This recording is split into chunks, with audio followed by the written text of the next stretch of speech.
Capítulo 5.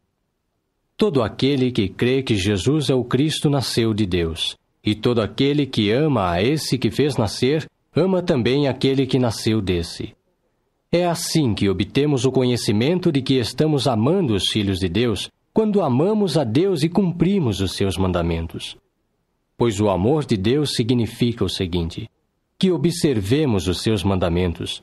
Contudo, os seus mandamentos não são pesados, porque tudo o que nasceu de Deus vence o mundo. E a vitória que venceu o mundo é esta: a nossa fé. Quem é que vence o mundo, senão aquele que tem fé em que Jesus é o Filho de Deus? É esse quem veio por meio de água e sangue, Jesus Cristo, não apenas com água, mas com a água e com o sangue. E é o Espírito que está dando testemunho, porque o Espírito é a verdade. Porque são três os que dão testemunho: o Espírito, e a água, e o sangue, e os três estão de acordo.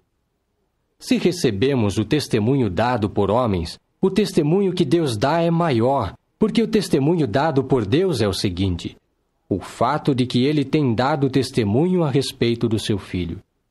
Quem deposita a sua fé no Filho de Deus, esse tem o testemunho no seu próprio caso.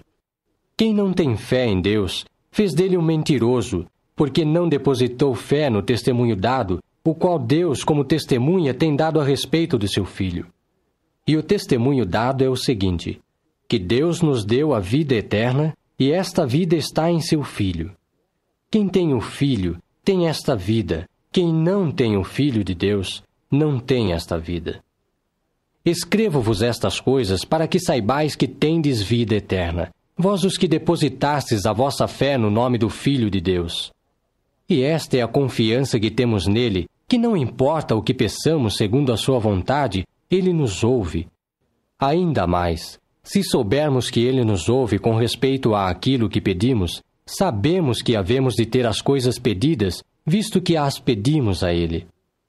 Se alguém avistar seu irmão cometendo um pecado que não incorre em morte, pedirá, e ele lhe dará a vida, sim, aos que pecarem sem incorrer em morte. Há um pecado que incorre em morte. A respeito deste pecado, não lhe digo que faça solicitação. Toda injustiça é pecado, contudo, há um pecado que não incorre em morte. Sabemos que todo aquele que tem nascido de Deus não pratica pecado, mas o nascido de Deus vigia sobre ele, e o iníquo não o segura. Sabemos que nos originamos de Deus, mas o mundo inteiro jaz no poder do iníquo. Mas sabemos que o Filho de Deus veio e nos deu capacidade intelectual para podermos obter conhecimento do verdadeiro. E nós estamos em união com o verdadeiro por meio do seu Filho Jesus Cristo. Esse é o verdadeiro Deus e a vida eterna. Filhinhos, guardai-vos dos ídolos.